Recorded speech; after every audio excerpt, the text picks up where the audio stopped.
प्रशंसा हो आते प्रार्थना चली थाए से मोर हाथ गोट ताने जोर से थरवा लगला आते साहेब जो प्रार्थना करते से गोटे पूरा पूरा अग्नि सदृश मत पूरा देखादेला प्रभु को धन्यवाद आते मैं पर भाषा प्रार्थना करने प्रभु मत साहाय्य कले से प्रभुकर महिमा हो प्रशंसा हो प्रभु ये अल्प साक्षर महिमा पाते। मैं प्रभु का धन्यवाद करती हूँ। और जब प्रभु के दास प्रार्थना कर रहे थे मैं प्रभु का बहुत बड़ा उपस्थिति को महसूस कर पाई कि प्रभु मेरे सामने और एक लाइटिंग को देखी से मैं परमेश्वर का धन्यवाद देती हूँ और बहुत बड़ा उनका उपस्थिति को मैं महसूस कर पाई। Praise the Lord.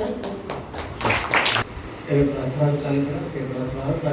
प्रधान प्राग जो पीड़ा हो टी अस्त व्यस्त रोज आपर प्रभुर वाक्य आराधना समस्त विषय चली थाए ए समय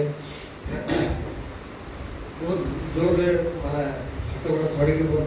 ये बाहर मुंडा पूरा निआर गला सब पानी प्रार्थना पानी पड़गला अनुभव केवे भी करनथि आज जते होता आज्ञा प्रार्थना कले खाली मो देह गोड़ थोड़ी मो भीतर खाली माने पूरा एते जरे पूरा कांड लागला आ पूरा मन मो भीतर पर जेंती गला जेंती लागला केही ना दिसे खाली केवल मो ही मो तेंती अनुभव लागला तापरे कि मन केते ऊपर में चली जाइथि मो भी नीचे भी चढ़ी पारनी लेकिन प्रभु मोर गौरव भाव मु मैंने मो केवे भी फील कर लेकिन प्रभु को आज पाई कि निश्चित धन्यवाद के प्रभु को आज जो प्रार्थना करने आसती से मैं भावुली सारे गोटे वाक्य कहते आम जो वाक्य को शक्ति प्राप्त हो प्रभुकर जमी कर मुझे सार कथा शुणा पर मत लगे ना प्रकृत मो देह भी कौन से प्रकार अभाव रही जो वाक्य भी अभाव अच्छी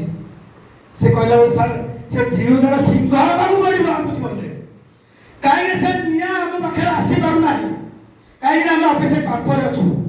पापर जो आम बाहर से जीवदार सिंह प्राय गर्जन प्राय कर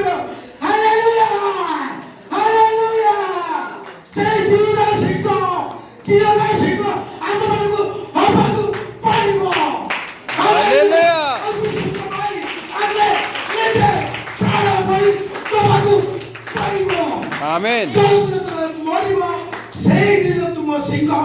जागृत होइबो। Amen hallelujah praise the lord. जो माने भी अछती नुआ भी सजंतु पुरातन भी सजंतु बातिस्म नेला परे भी पापर भी हो जाय जदि हम प्रभु के को फोड़ी परिबा प्रति वर्ष चौथुक आसीबा प्रति मास चौथुक आसीबा प्रति सप्ताह चौथुक आसीबा तार निश्चित तुमर से जीवन सिंह जागृत हो। Amen praise the lord. Amen असली प्रार्थना बोलाले सार प्रार्थना बोलाले नतुन पूरा अचरा मते सुगर बाहर खाली नवा को चाहू कि गुटे लोग जानि पारुनु आमते बाहर को लेके पूरा बाहर और भीतर को जान लगन हम यीशु राजा को देखते जेबे जानि पूरा तार लोग बोले पूरा प्रार्थना में पूरा अपन लोग बोले केवल लोग थोड़ी पूरा मुझे देखते दादानी को पूरा काम कर पूरा बोला सुस्त होती आज रही उपवास रही आज मत पूरा सुस्त लगुच। आमेन।